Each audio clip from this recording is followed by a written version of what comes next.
I'd like you to tell me a little bit about your transition from SLCC to CCCB, but also the ministry that you have kind of almost as a side gig.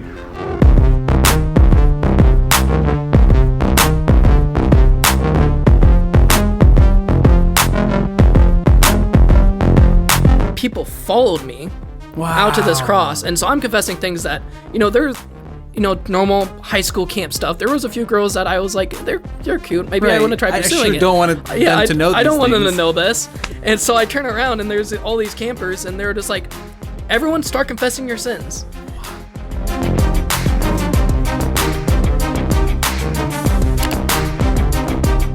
Yeah. So my name is Dakota Hansen. I'm a CCB graduate of the class of 2024. But yeah, I was originally a St. Louis Christian College student, and honestly, St. Louis Christian College kind of came out of surprise. I didn't actually think I was actually going to be able to go. When I was in high school and struggling with what's my faith, do I actually believe in what I've been going to church for? Wasn't raised in a Christian household.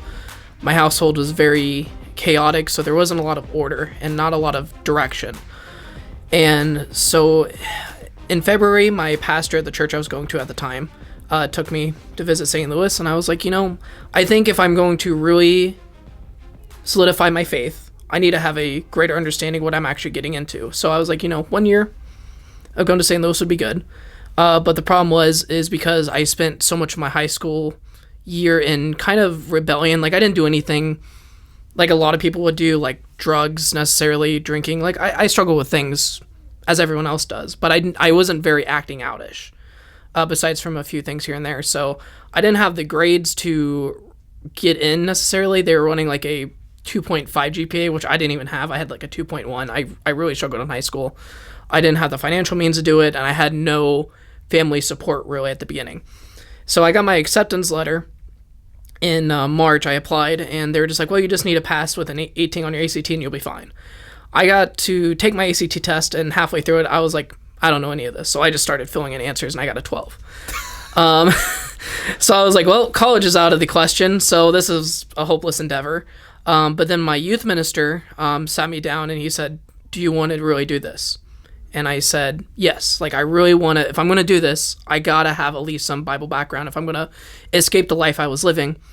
And so I don't know the whole conversations that happened, but eventually they let me in with a 12, but I had to take rudimentary English classes as a compromise. So I had to take very basic classes to prove that I wasn't just a student who was going to come, take advantage of the system, and leave.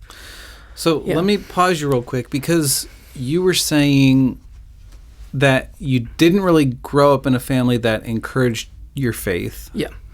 But you were still attending a church. How did that even happen? Yeah, so the reason why, and it's a complicated situation, my mom had me when she was 17, and my family has more of a Catholic tradition than a normal Christianity tradition, and Catholic is a bit more brutal in the sense that if you get pregnant out of wedlock, they're traditionally, and not every Catholic church is like this, a bit more harsher on those conditions. Sure. So my mom was really hurt by the church when she didn't receive much support, and outside of that, she had friends who were hurt by the church in other ways. So she was very untrusting of the church. And so I never went to church because of family. I had a friend who's funny enough, his name was also Dakota. He invited me to a Bible study, and I was like, sure, I'll check it out. I'm suspicious enough because I have all these questions about why am I here? What is my purpose? And up to that point, I spent my life questioning, why did my life end up the way it is? Why did I have to go through parents who couldn't love each other?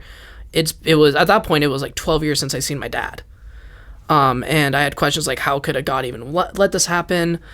I was struggling with even stuff like sexuality. I was like, what are we doing here? Mm-hmm. And so I got there, and I can't tell you exactly what we were studying in the book of Acts, but it was about the Pentecost, very early on in the book of Acts.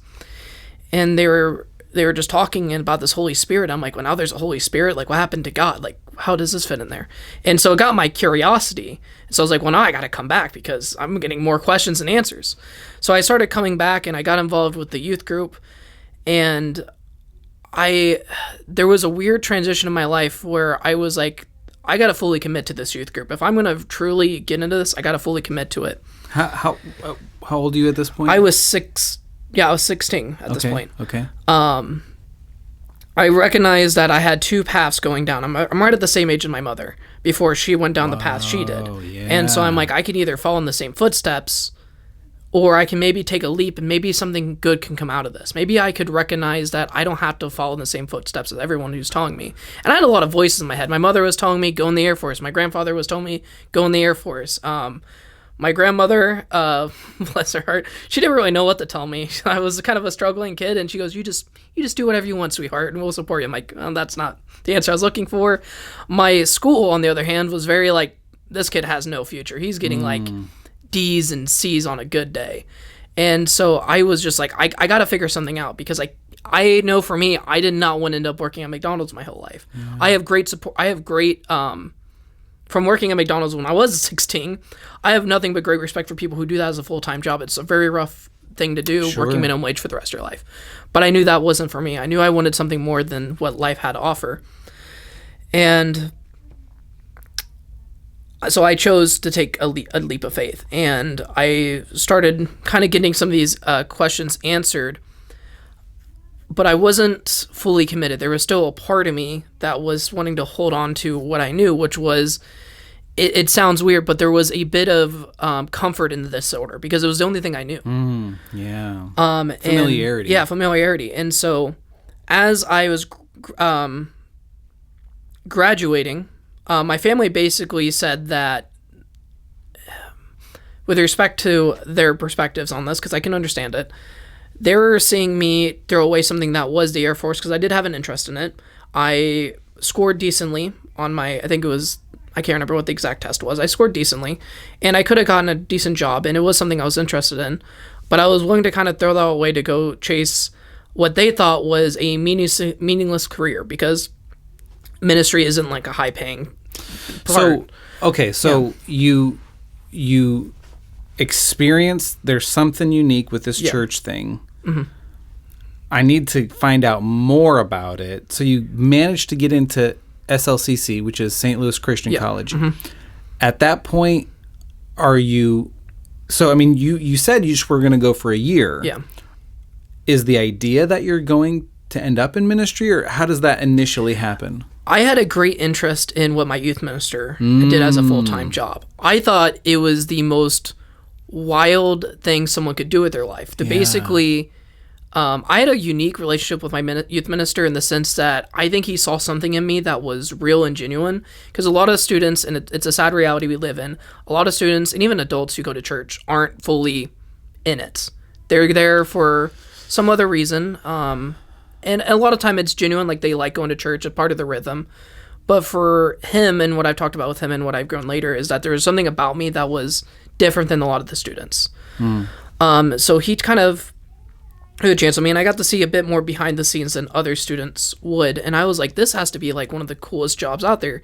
You're teaching something that you truly believe, and this is a bit weird, but I believe what he believed was 100% true. For me, I was like 85%. Right. So whatever he believes, I'm convinced is the right thing. Yeah. I don't necessarily know everything that I believe, but what he's got is for real. And what solidified me in that head is right in my senior year, right at the beginning, his wife got diagnosed with MS. And his whole life basically flipped, because he already had kind of a struggling, what's the right word I'm looking for? His life was, and his marriage was already struggling, not for what you would think it was, is he had a stepdaughter, which already in a church setting can have a lot of questions about what do you mean as a stepdaughter. Implications, stuff like that.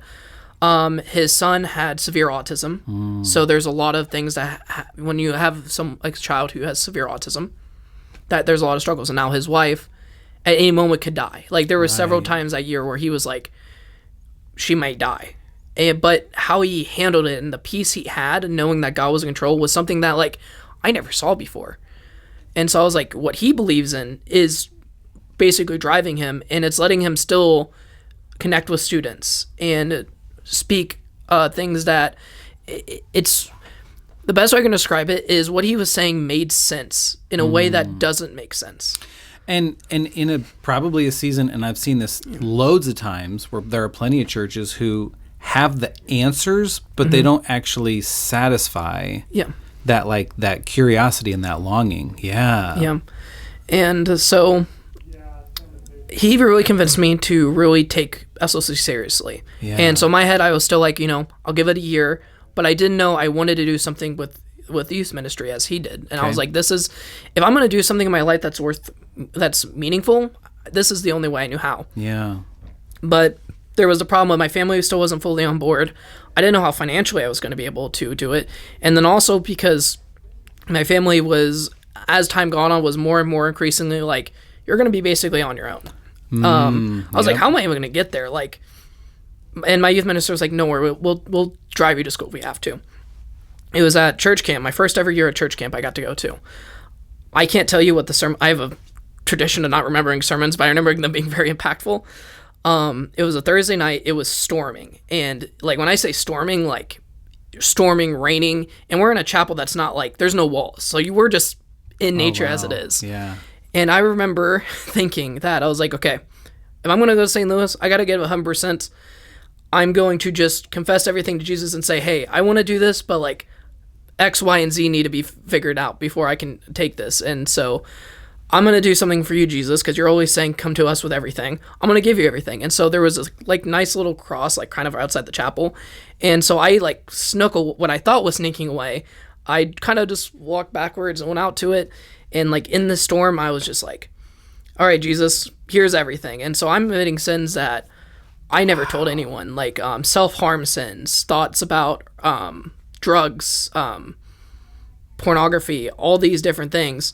And what I didn't know is people followed me out to this cross. And so I'm confessing things that, there's, normal high school camp stuff. There was a few girls that I was like, they're cute. Maybe I want to try pursuing it. I sure don't want them to know this. I don't want them to know this.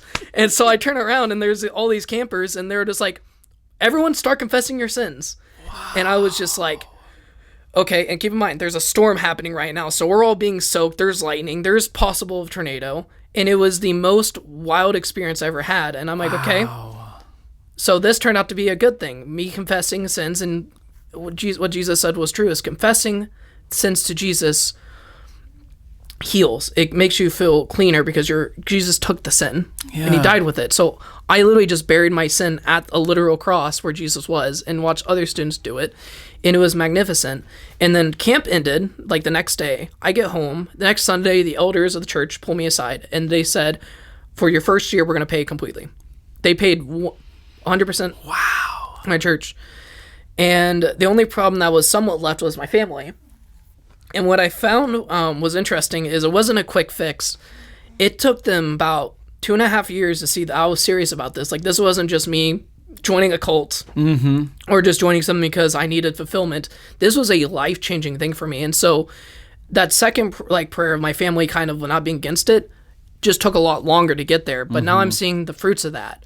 I have great conversations with my grandmother all the time about what I'm doing, what I'm preaching about, and things like that. My mother, that's still a bit hard of a relationship. There's a lot of hurt on both sides from there. I wasn't, I was a good kid, but I wasn't the best. I could have done more things. Sure. Yeah. And, I'm 100% certain that God is leading something there. So that's how I got to St. Louis. And what I found at St. Louis was a few different things. I didn't know what I expected when I thought of college or being around other people who were Christians for a long period of time, but I was expecting that I would be the only one who didn't know what they were doing. Right. Everyone else surely already has the Bible figured out. They've already got their faith maxed out. Yeah. Yeah. But one of the first people I met, Caleb Nolan, was just recently, like 2 weeks previous, baptized as a new believer. So I'm like, okay, I'm not the only one who's somewhat new here. Yeah. But then the other part of me, and what I soon kind of figured out, was I'm hardwired a bit differently with how my mindset is. It wasn't until my sophomore year where I officially got diagnosed with having slight autism. Okay. Which explained a lot of my weird social issues. Did you feel like that gave you some some resolution with some inner turmoil? Yeah, 100%. Interesting. Okay. And it explained why certain things bothered me the certain way that they did. I would act weird differently. Like if you ask, for instance, Josh and Casey still work here. They're probably some of my oldest friends that are still working at Central Christian College. All my friends have graduated, done amazing things, but they're still here working. They would tell you that I kind of came in guns blazing. Like not only did I not know what I was doing, but I was very vocal that I had no idea what I was doing. And so, but the only thing I truly knew is that I wanted to know more of Scripture, and I wanted to know where my place was in all of this. And how quickly did you start to get that? It was very instantaneous. I remember when I got there, I was like, God, put me in a ministry. Like, if I'm gonna learn here, I gotta start doing what I'm learning. Otherwise, I'm just learning. Wow, yeah. And a close friend now, Keenan Chad, who is the youth minister at Christ First, I met him at lunch, and he just asked for my phone number, and I was like, yeah, sure, random stranger. And then he gives me a text message later that night. I'm way too trusting of a person, but he says, all right, picking you up at 5:30. And I was like, fantastic. I don't even know who this guy is, but I get in his car, going somewhere. And it started a 3-year-long volunteer ministry with working with students at St. Louis. So I was studying in the day and then, going over on Wednesday nights. And that's how I got my first step in ministry and applying what I was learning into there. All right. So some things happen. Let's kind of fast forward a little bit. Mm-hmm. You're at SLCC for 3 years? Yep, 3 years. Okay. Some things go down. Central Christian College of the Bible and SLCC merge. Yes. And the St. Louis site closes, and you integrate into the central education system, which is in Moberly, Missouri. Yes. Okay. At that point, because I know you graduated, what was the degree you graduated with? So I graduated with 2 degrees. One was in Christian leadership, and the other was in cybersecurity. Right. So were you already on course to do cybersecurity at SLCC, or did that happen with the merger? So that happened actually a little bit after the merger. So the merger happened, and I was apprehensive, nervous, and excited all in like one. So I spent that summer doing an internship back at my home church, and there was a possibility that I was going to take a full-time job and do online instead. Oh, okay. And so, but when I was having a conversation with the church I was possibly going to take a job at, they said that if I didn't finish my education in person, I would regret it. Yeah. And so I was like, you know what? I got 3 years. Let me just finish this year out, and then I'll start looking for a full-time job. So I'm still thinking full-time ministry. Yeah. And thankfully to Josh Beddison, he made some type of comment to James Williamson. This is from Josh's perspective, so I have no idea if this is true, but I don't have a feeling Josh would lie about this. Making kind of a joke that they should hire me, since I was always interested in computers and stuff like that. Central. College, here. And so I get there, and my interview with James happens like halfway through the semester because he was doing getting a lot of stuff ready as the merger was still kind of happening. And so it was like mid-October, I get in his office, and he asked me, am I serious about this? And I was like, yes, I've always been interested in IT, but to be honest, I know nothing. Like, I know how to basic troubleshoot. And he goes, I know how to turn it off and on again. I know how to turn it off and on again. And he goes, you're hired. You start Monday. And I was like, all right, so this is what I'm doing now. So I started working for James, and I found out very quickly that I really liked IT work. Yeah. And I always had a gift for IT, and I don't know if that's necessarily because of my neurodivergent stuff with autism or not. Sure. But I just had a real gift for knowing how computers worked and user support. And around that time, I got more wind of what the IWU program looked like. And that's the partnership program that Central has with Indiana Wesleyan University. Yep. And so I got more an idea of how that worked. But the caveat, because I was doing this my senior year, that I had to stay a whole nother year. I was like, another year of college? This is a bit of a daunting decision. So I prayed about it, and there were 2 things I learned about the 2 internships I did over the past 2 summers. One is I still have a heart for ministry, but youth ministry and doing that for a full-time job was not for me. It was kind of a heartbreaking thing because that's what originally got me through the door at St. Louis, because I was like, this is what I want to do full-time. But it wasn't that I didn't find it fulfilling. I just recognized that this is not what God made me for. Yeah. And so I was like, well, it might be a good idea that I have kind of not necessarily a backup plan, but an alternative to see, God gave me these gifts, and I found out very quickly that I'm a great learner when it came to IT, and learning pretty quickly when it came to that side of doing things on a business level. Let me see what I can do in store if I fully commit to this. So I took another leap of faith after praying about it. I kind of made a case for me to move to full-time as a student worker here, which is not necessarily the case for every student worker. Most times, if I understand correctly, most students will get up to 20 hours a week, and not every student does that. Sure. So I decided while I'm still doing full classes, I'm going to work full-time under James. And this will basically tell me if I'm ready for this. And I just excelled. James started giving me more and more tasks, and I kind of rose to the challenge. And I was doing really well in my IWU classes as well as my Central classes. So I was like, yep, this is definitely where I think God has me in. And so then I started having the question, okay, so now I'm going from being around Christians all day, every day, to more of a secular work job. So how can I do this after spending 5 years now around Christians all the time and transition to working in a secular workplace and work with secular people? Yeah. And it was tough. Yeah. So, okay. So you're working full time in a Christian environment for the college. Yeah. But then spring 2024 rolls around. It's time to graduate. Yeah. And the IWU program that you're referring to, anyone who does that graduates with 2 degrees. Yep. A degree in ministry, and there's a bunch of fields. You had cybersecurity. IT. Cybersecurity. Yeah, specifically, okay. All right, so now that we're graduated, was it even an option to stay on as IT, or is that just a student exclusive position? There was conversations about it.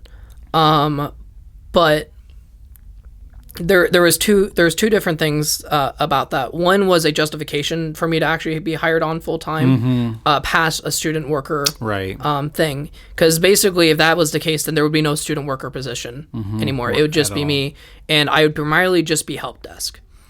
And so I had conversation with James and Josh about what that would even look like if I decided to stay. But the other aspect was I felt like if I didn't take a leap of faith, I was not putting my faith in God. In the sense of this would be more of a comfort thing. I'm here, I'm comfortable, I'm around Christian people. Falling back into that old Dakota of this is what's familiar. Yeah, this is what's familiar. Okay, so spring 24, it's time to graduate, it's time to leave. Now I need to, I'm 5 years of being with brothers and sisters every day. Now I'm transitioning to a work environment that I don't know if anyone even believes in Jesus. Yeah. Okay. And so I applied for a bunch of different places in Moberly and Columbia and Jefferson City. My at the time girlfriend, who's not my fiance, lived in Jeff City, so I was trying to see if I can get there, but nothing was working out. But I did find a job in Columbia at MFA Incorporated, and they hired me. I think I started January of 2024 because for my last semester I was primarily online. That's right. So I was primarily online, and so I only had 3 classes left. So it made it more manageable to take a job that was outside of campus and being able to just fully take that leap. And it was really scary because I was stepping into the corporate world where I didn't know what was allowed and what not allowed when it came to what can I talk about. And I told my manager basically up front during my interview that I'm a Christian. I'm not going to shove it down anyone's throat, but I'm going to hold my integrity as a Christian. And it was weird because I couldn't get his feels on it, but he gave me a look and he just goes, all right. And he just kind of continued writing on his paper. And I was like, cool. And I started with how MFA, the IT department worked is that they're separated into help desk, which is where I worked in. There was infrastructure on one side. There was one cybersecurity person at the time, and then there was app developers who were like in the way back. Like they were basically told, "Don't bother them; they're way too busy for anyone else's stuff." So I sat next to somebody, and immediately talking to him, realized he was a Christian. I was like, "Okay, cool. There's someone I can relate to." And then as I'm talking to him, and it was probably not the best use of my first day, but we spent like 45 minutes talking about faith. And the guy who sat next to him, he was just like, "You Christian," like basically at everything, and I was just like, I'm gonna spend my entire time working here, becoming this guy's best friend. Yeah. And I don't even necessarily care if I'm like I convinced him to become a Christian, because that's God. I'm just going to be the instrument, but I just want to become his best friend. And over that course, I really studied scripture, and thanks to the help of me talking to Annie, who is now my fiance, and still attending church regularly, I found the confidence to stay who I am was more powerful and easier to do actually than slipping back into the old me, where I was kind of rejecting God and only being halfway. And it was one of the coolest things learning. I sadly couldn't make it. I can't remember why I couldn't make it, but he ended up becoming a baptized believer. He went from someone who wanted nothing to do with God, but all glory to God, because I trusted him to hold my integrity as a person. For the first time, he met someone who wasn't just a Christian. Right. There's somebody who actually walked the way of life. And I had other great conversations with other coworkers. And what I found also is, because of my integrity as a Christian, Jesus makes it clear, let your yeses be yeses and your noes be noes. When they hired me to do my job, I was doing my job. I wasn't going to be slacking off. I wasn't going to, I don't really like the phrase, I wasn't going to quiet quit. Like, I wasn't just going to show up for a paycheck. Like, I wanted to show them that I was a true asset to the team and that I cared about what I was doing. And I succeeded really well in that position. And it was really cool to have the Bible college knowledge that I had and be able to apply it into a secular workforce, because I think a lot of people have the conception that you can't do that. You can't go to a Bible college and then transition into the secular workforce. And then there's also a negative connotation that if someone went to a Bible college and they're not working a full-time ministry, then they failed. They're a failure. And I didn't feel like that. Well, okay, and that's going to actually perfectly set us up, because I want to explore with you a couple of new dynamics, because you're still in the world of IT. Yeah. You're in a secular job, but there's also a couple of aspects about Dakota Hansen. You're a published author. Yes. And you're part of what you're writing and working on in that kind of behind the scenes is ministry minded. Yes. And then you also have like a side gig ministry. So let's first talk about your writing. Yes. Yeah, writing has always been a huge part of my life. It was an outlet of anything. Since I was little, I would just write down little stories in my head because it was my escapism. It was how I got out of like the darkness between the divorce between my parents and the death of my great-grandfathers. I just wrote. And in 2017, I remember vividly having this dream of being at a dance, and I like insulted somebody, and that person left crying, and then I was like, I gotta make it right. And I don't know what can kind of compel me to kind of write that, but it was weird because I also started praying about that.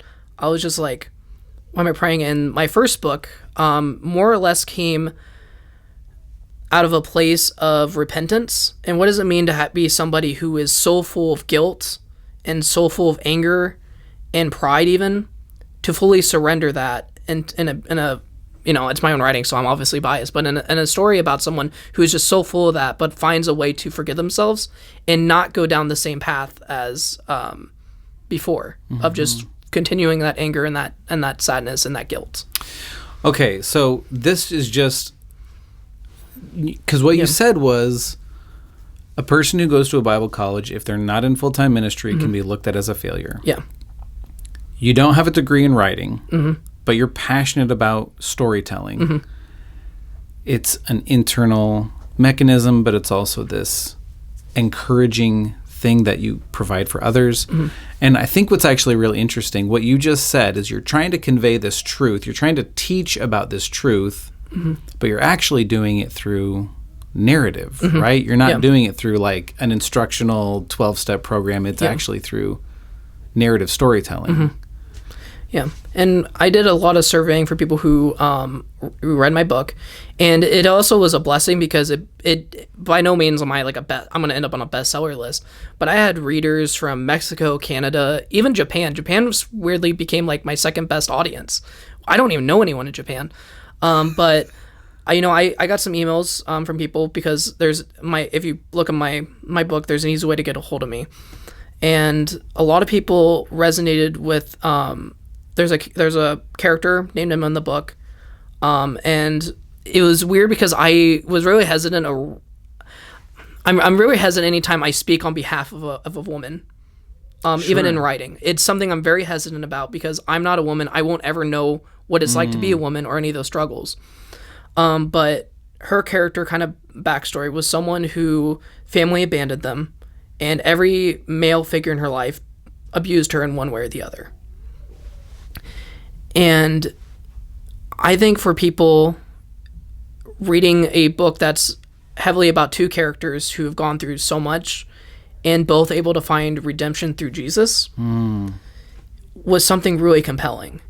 And sadly, a lot of people and authors, when they go, because I went through the self-publishing route, when you work with traditional publishers, they're very focused, and I understand that they're a business. On the bottom of the day, they want to make money.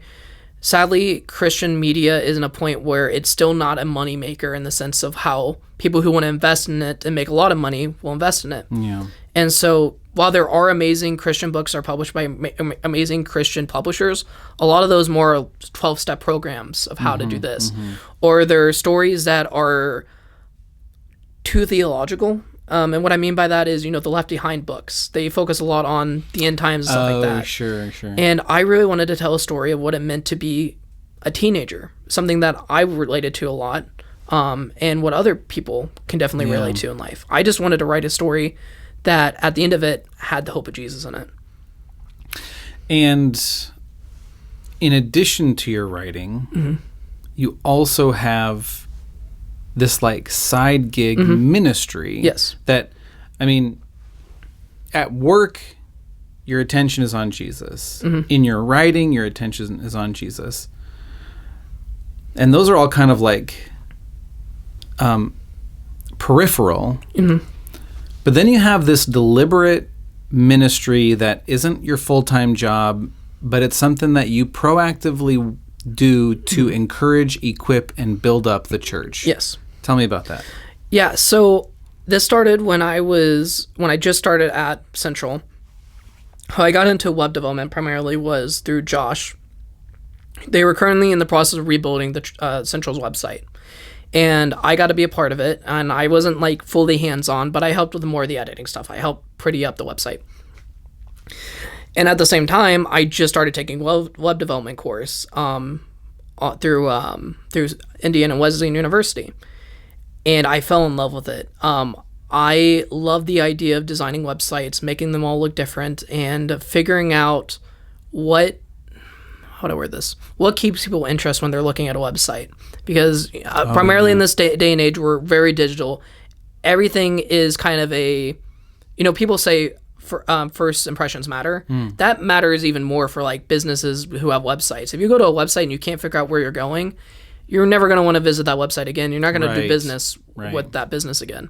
And I experienced so many times going to a website and just like, I can't figure out where I'm supposed to go.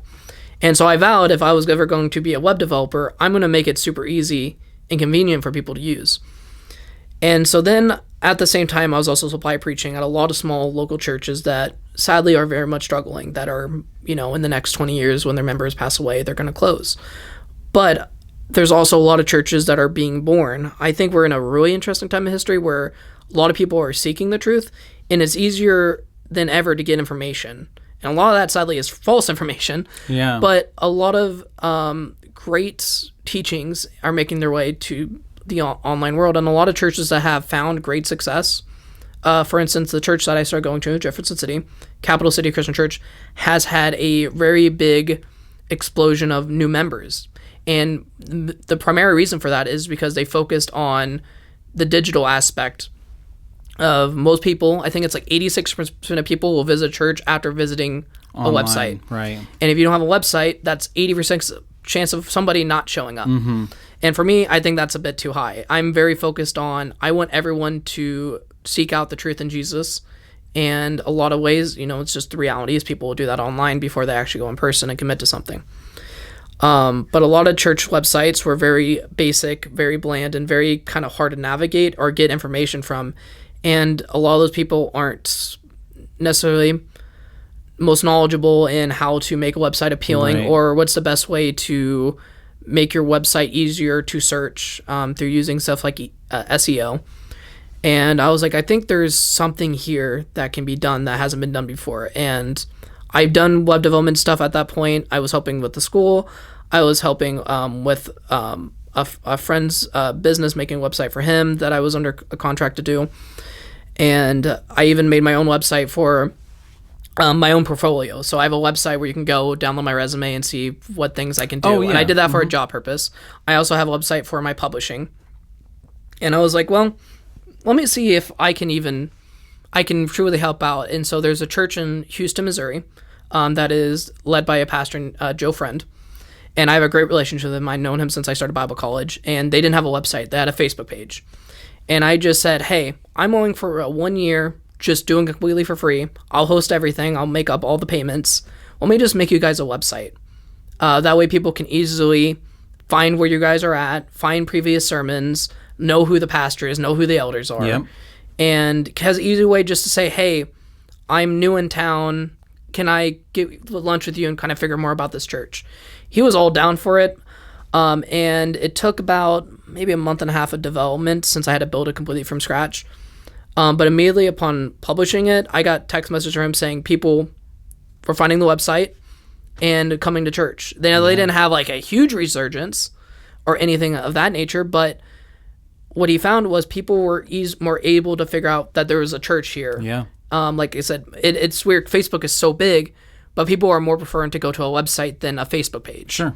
Especially my generation, Gen Z, as I think we're too cool to use Facebook, and we see more of a boomer platform. I don't know. I don't speak for Gen Z. That's just what I talk to other people in my age group. People are more enticed to go to a website or download an app, and so I started evolving that even more than just a website, but also social media management. I was in talks, and not every talk goes through, about what does it look like to have a proper social media presence. And because sadly, a lot of the churches who are the size that I'm primarily interested in working with are, 80 to 100 people. People are a bit older in staff. Maybe they have one young person, but the person who primarily handles the website and social media is, 66-year-old Kathy. Love 66-year-olds Kathy. They're amazing. They make the church function. But, a lot of times people forget passwords, and well, now we have to make another account and stuff like that. I found ways that makes it easier for people that if I'm the one who, creates it on their behalf, they have access to everything. I don't hide anything from anybody. But I make the building blocks for them. That way they can test things and I can help where I can. They're having a lot more success. And I think that's where I really found where God wanted me to be is in my primary job now, because I work at Learfield. I work in a very interesting office where it's kind of poetic. I would say there's an equal amount of Republicans and equal amount of Democrats. So, there's a lot of crosstalks on political. But I came in the mindset that I'm going to focus just on the one truth there is.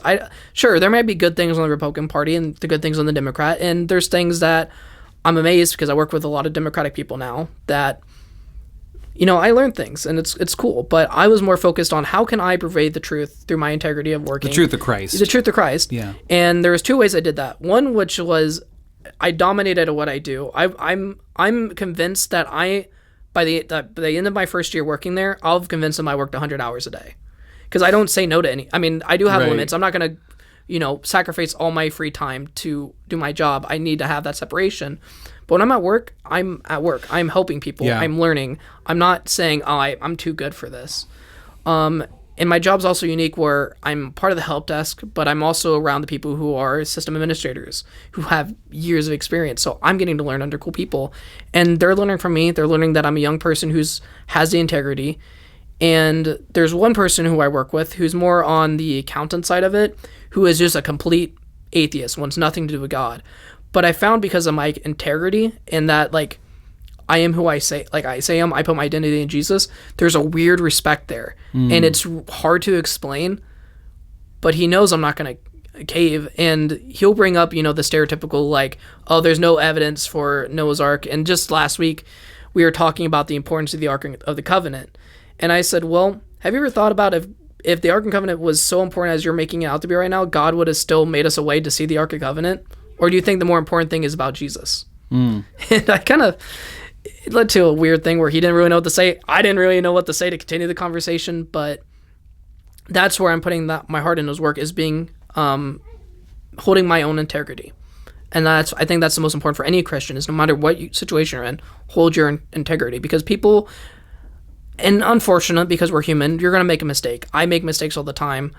There's things I say in the moment where I'm not the most happy about. Just last week, I didn't curse out anyone, but I was very frustrated at the situation, and I said some things to my team members I wasn't really proud of, and later I went and apologized. And, maybe someone there's going, he messed up. But right. You know what? On my end, I did everything on my can to make the situation right. And that's what Jesus calls for us. And then on the side of my writing, I'm finding ways to reach people that I'm never going to be able to see really in person. And, my writing so far has been very impactful, and I don't want to be a writer full time, but I do enjoy writing. I think it's a gift that God gave me, and it's a way for people to meet Jesus for the first time in a way they weren't expecting. And for the web development, my goal with that is to be a resource for a church that, people hiring an IT consultant can be really expensive. Mm-hmm. There's amazing IT consultants that I know and I have worked with, working at MFA. The world is full of people who are hiring IT consultants because that's just how you make a business work, is getting consultants. There's even, consultants in other fields. But I wanted to be, affordable, because a lot of churches can't hire to pay a full-time IT staff. I give very big discounts because I still work with non-Christian organizations and non-Christian people, but I try to make my pricing very, very fair, where basically working with a church, I just make it so I can pay the bills that make it so I can actually host these sites. And then there's a little bit extra on there to help pay for other expenses as they come up. But I'm truly not in it for the money. And it's been so fulfilling and satisfying to see churches recognize that, one, hey, this is an important thing that we invest in. If we're going to hold to a future, we got to embrace, with boundaries, of course. I think investing completely in online can do some harm. I think there's a lot of compelling argument that having church services live is hurting attendance, where people are more comfortable being at home. But we have to find a middle ground. And my hope is to be that middle ground where I can go to the church and say, hey, what do you need? How can I help with your website? How can I manage your YouTube channel? How can I help with your social media? Yeah. And you guys do all the work, and I just make it look pretty. And I just sit in the background, and I love it. And I mean, it makes me think of when Paul's like, I was willing to become all things to all men, that I might save some, right? And it's like, that for some people, I still don't even have a banner picture on my Facebook. I'm the boomer that has Facebook. But once they added that second banner picture, I refused. I haven't added one ever because I'm just so stubborn. I won't do it. And there's this, because the change is difficult. I have to learn this new thing. And so the fact that you're creating a space to make it as easy as possible for churches to adopt and step into this digital space at as much of an affordable price as you can, I think is fantastic. And man, I'm so proud that I get to call you a CCCB alum, SLCC alum, and that I got to know you for a little bit before you graduated. And what's a book you would like to draw people's attention to? What's the name of a book you'd like that you did? Yeah, so the book I wrote is called Echoes of the Past, and it's weird because a lot of people have questioned it, because when you spell echoes as a plural, it's ECOCES. I spelled it with an apostrophe S, and I did it for two reasons. One, I actually ran into a copyright trademark issue when I tried doing that, which I was never expecting that would come into case, but I did, and it's also a story reason. So if you read the book, you'll find out why there's an apostrophe S. But that's available on Amazon, Walmart, Target, basically anywhere you can go find a book, you can go find it. Okay. And if you want to save money, for some reason, I can't control the pricing. Amazon is like $6 off always. So if you want a book for like $11, you can get it. I got some other things that I actually can't talk about because I'm in the middle of negotiation with publishers, so I can't announce anything. But next year on March 30th, I'm aiming for a book that is a bit more traditional it's not necessarily a 10-step of how to. The book is more, without giving too much away where I can, it's more about 10 things that I've learned about being a Christian in the 10 years I've been a Christian. And I really formulated, not to necessarily be an autobiography, but I really tried playing into what makes me strong as a person. What are my strengths as a person? What do I have to offer to other people? Yeah. And hopefully through that, people can recognize that they have their own strengths. Yeah. People learn things every day. But I think some people just fail to recognize that, yeah, we have a lot of faults, but play to your strengths. Because I have the slight autism that I have, I'm going to be forever weird. The best advice my youth minister ever gave me when we talked about it was, dude, just be weird. Yeah, right. God made you that way. Why be ashamed of it? Just embrace it. Play in your strengths. Because I play in my strengths, I get to have what I consider probably to be the best life I could ever live. I'm living an authentic life. I'm going to be marrying the love of my life soon, who is an amazing Christian who speaks life into me on a daily basis. She tells me things I need to hear even if I don't want to hear them. Yeah. And we're very fond of Annie K. Yeah, she's the best. And knowing where my future is and where I'm going, and just knowing that even though like some things may hit a roadblock here and there, every time I have trust Jesus and trust God's plan, it's always worked out. Yeah. So why would I have any reason to not keep trusting it even things get hard? Because things got hard over college. In 2021, I suffered a big health crisis where I was, all intents and terms, I couldn't do anything for a whole semester. My body was locking down. I was having what the doctors were calling mock seizures. They weren't full-on seizures, but what was happening, my brain was sending signals to my body saying, hey, something's happening, shut down. But then my nervous system would go, why are we shutting down? This doesn't make sense. And it caused me for a whole semester to not have a life. And it was the hardest time of my life because I was dealing with so much, and then on top of having medical issues. And then, the sad thing is, and I get it, I can be a very exaggerated person. So when you have someone who's very exaggerated and they're having medical issues like this, people can see, oh, he's just being exaggerated with the medical issues. But the problem is like, I missed so much class. I had so many medical bills. I was like, man, I wish I was being a bit exaggerated about this. And, to those people, I don't blame them. I'm skeptical of things I see all the time. But, it was so hard not having, the support at that time. But I trusted God, and I made it through it. And I had conversation with people later about it, and they're like, I'm sorry that you went through this, and I'm sorry I didn't make it easier. I'm like, listen, I didn't need you to necessarily make it easier. It just means a lot that we're talking about this now. Yeah, and I can comfortably share with you what happened, because a lot of people had assumptions about what was happening at the time, but no one was asking me what was happening at the time. It was a lot of, it's normal, or sadly, it's just normal a life. Even people in their 50s are going to make assumptions. I'm going to make assumptions probably walking out the door about somebody, and then I'm going to be like, that was stupid of me, but I get it. Yeah, and God walks us through that. Yeah. And then what's the name of your web design? So my web development company is called Spectral Consulting. Okay. I have a website. I also have a social media presence. I make it very easy for people to kind of know what they're getting themselves into. Sure.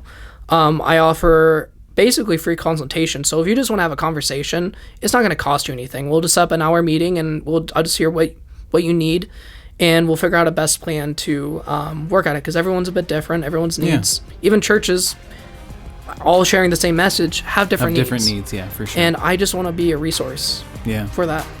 Well, dude, you're about to move to Jeff City. Yep. Life's about to change here in a few months in really big ways. Congratulations on that. Thank you. And I'm really glad that we had an opportunity to sit down before you left. Yeah, it was fantastic. Cool. Well, thanks, man. I appreciate it. Of course.